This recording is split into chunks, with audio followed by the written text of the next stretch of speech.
Seguimos con las definiciones. ¿A qué llamamos grupo funcional? Pues llamamos grupo funcional a un conjunto de átomos que le confiere al compuesto una serie de propiedades. Por ejemplo, si pongo aquí CH3, CH2, OH, este compuesto es un etanol y el grupo funcional sería este OH, pues todos los elementos que contengan este OH tendrán una serie de propiedades químicas parecidas. O si por ejemplo pongo CH3, CH2, COOH, nos encontraríamos con el ácido propanoico y el grupo funcional serían estos átomos de aquí, el COOH. Este COOH le confiere ¿qué? Una serie de propiedades similares a todos los ácidos carboxílicos y hay muchos más grupos funcionales, que es lo que iremos viendo poco a poco. Ahora vamos a hablar de función química. ¿Qué es una función química? Pues es un conjunto de propiedades comunes a una serie de compuestos análogos. ¿Qué pasa? Que función química y grupo funcional van relacionados. ¿Por qué? Porque los compuestos que tengan un mismo grupo funcional tendrán unas propiedades muy parecidas, un conjunto de propiedades comunes y por lo tanto formarán una función química. ¿Cómo podemos calcular las funciones químicas? Bueno, eso depende de que estemos hablando de compuestos inorgánicos o compuestos orgánicos y también va a depender del libro. Una clasificación común va a ser función o funciones hidrogenadas. Estamos hablando de compuestos orgánicos. Bueno, funciones oxigenadas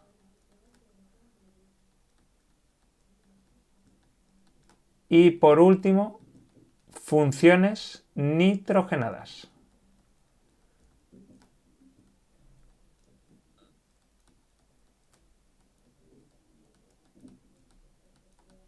Funciones hidrogenadas, ¿qué va a pasar? Que van a contener, además del carbono, hidrógenos. Funciones oxigenadas, ¿qué pasará? Que además del carbono y el hidrógeno van a contener oxígeno. Y funciones nitrogenadas, además del carbono y del hidrógeno, van a contener también ¿qué? Nitrógeno y en ocasiones también contendrán oxígeno. Pero insisto en que a lo mejor en otros libros encontráis una clasificación diferente. Y por último vamos a definir el concepto de serie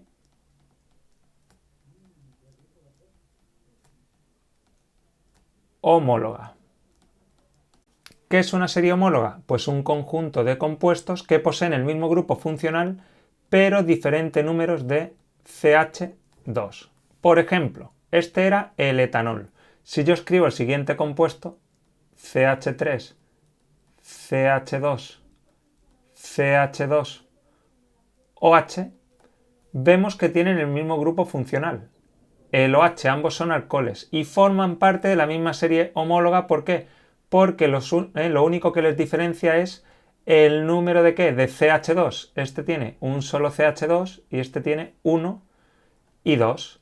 ¿Qué diferencia habrá entre ellos? Las propiedades químicas de los compuestos de una serie homóloga van a ser muy parecidas, pero a medida que aumenta el número de CH2, las propiedades físicas irán variando. También hay que tener en cuenta que hay compuestos que presentan varios grupos funcionales. A estos compuestos se le llama compuestos o sustancias polifuncionales. Y en estos casos tendremos que tener en cuenta el orden de preferencia de los grupos funcionales. Así que vamos a hacer una lista según los criterios de la IUPAC. El grupo funcional que consideraremos más importantes será el grupo de los ácidos carboxílicos.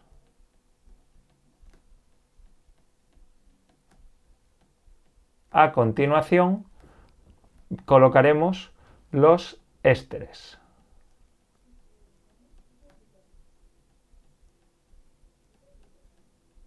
Después de los ésteres colocamos los haluros de acilo. A continuación, colocamos las amidas. En algunas listas, junto a las amidas, con la misma importancia, pondrán sales, refiriéndose a las sales, cuidado, las sales orgánicas. Por debajo tendremos los nitrilos.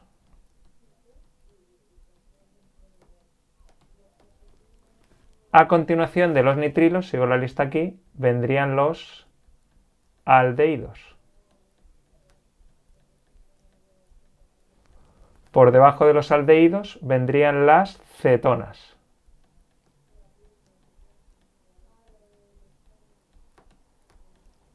Por debajo de las cetonas, los alcoholes.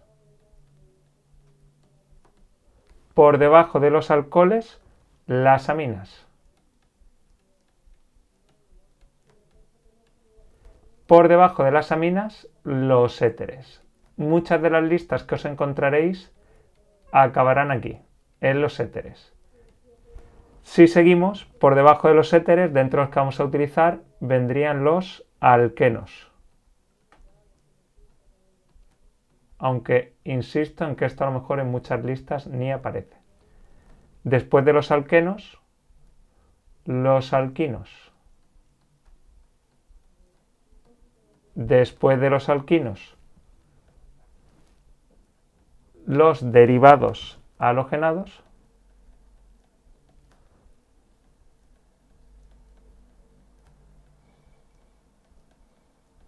Y por debajo de los derivados halogenados, ¿qué tendríamos? Los nitrocompuestos, que a pesar de que son muy sencillos, la verdad es que no vienen en muchos libros de bachillerato, pero en otros muchos sí. Y por último, los alcanos. Esta lista se podría completar con algunos tipos de compuestos más, pero que no van a aparecer en bachillerato. Por lo tanto, ni siquiera los he puesto. Pues muy importante. Ahora sonará un poco raro, pero cuando empecemos a formular, justo ya en el próximo vídeo, ya veréis a qué nos referimos.